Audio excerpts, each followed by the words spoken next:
Hello everyone. তো আজকে আবারও চলে এসেছি what I it in a day এই ভিডিও নিয়ে তোমাদের কাছে। তো আজকে সকাল থেকে রাত অবধি কী কী খাওয়া দাওয়া করলাম, কোথায় নেমন্তন্ন খেতে গেলাম সবাই মিলে, সেটাই তোমাদের সাথে শেয়ার করব। তো ভিডিওটা পুরোটা দেখবে, আশা করছি ভালো লাগবে। আজকে সকালের ওয়েদারটা ভালোই ছিল, রোদ উঠেছিল। তো সকালে ঘুম থেকে উঠে খেয়ে নিয়েছিলাম কিছু কাঠবাদাম। তারপর বড়দি ভাই আমাদের বাড়ি এসেছিলো, মানে আমার বরের বড় দিদি। তো ওই দিদি বানিয়েছিল এখানে সাঁচের পিঠে। তো এটাতে দিয়েছিল পেঁয়াজ, ধনেপাতা আর কাঁচা লঙ্কা। তো এটা একটু অন্যরকমভাবে রান্না করেছিল। তারপর এখানে দিদিভাই কাঠের উনুনে আজকে সমস্ত কিছু রান্না করবে। তো প্রথমে বসিয়ে দিয়েছিল কচুর শাক। কচুর শাকটা চিংড়ি মাছ দিয়ে করা হবে। তারপর এখানে রান্না হচ্ছিল লাউয়ের ডগা দিয়ে জ্যান্ত শোল মাছের পাতলা ঝোল। তো মাঝে মধ্যে এই রকম স্বাস্থ্যকর খাবারও খেতে হয়। কচুর শাকটা যখন প্রায় হয়ে এসছে, তখন আমি বাটিতে করে একটু কচুর শাক খেয়ে নিয়েছিলাম। তো দুপুরবেলা স্নান টান করে চলে এসেছি দুপুরে খাওয়া দাওয়া করতে।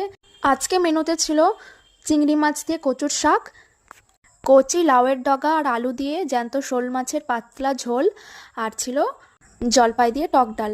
তো গরমের মধ্যে টক ডাল খেতে কিন্তু ভালোই লাগে।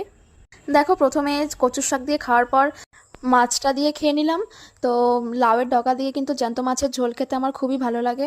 আর সবসময় অতিরিক্ত মশলা জাতীয় খাবার খাওয়ার পর এই ধরনের পাতলা ঝোলের যে সমস্ত রান্নাগুলো হয়, সেগুলো কিন্তু খেতে খুবই ভালো লাগে। আর সবচেয়ে ভালো লাগে আমার এই লাউয়ের ডগাগুলো।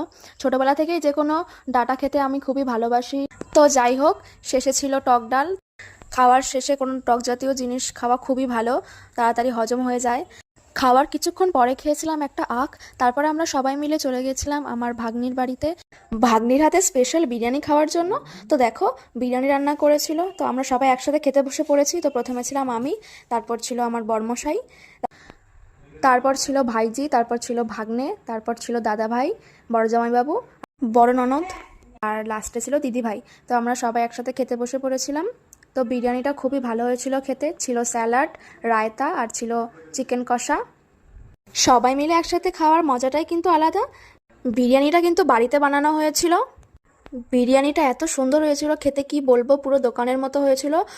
দোকানে যেহেতু অনেক রকম মশলা দেওয়া হয়, তাই গন্ধে অনেকেই খেতে পারে না, কিন্তু বাড়িতে বিরিয়ানি বানালে কিন্তু অনেকটা পরিমাণে খাওয়া যায়। তো লাস্টে ছিল চাটনি, পাঁপড় আর দই মিষ্টি। তো বাড়ি আসার পথে দেখলাম ফুচকার দোকান, তারপর এখান থেকে আমরা ফুচকা খেয়ে নিলাম। ভাগ্নির বাড়িতে যেহেতু অনেকটা পরিমাণে বিরিয়ানি খাওয়া হয়ে গেছিলো, তাই রাতের দিকে খুব একটা খিদে ছিল না, তাই রাতে খেয়েছিলাম কলা আর শশা। তো আজকের পর্যন্ত এইটুকুই, টাটা।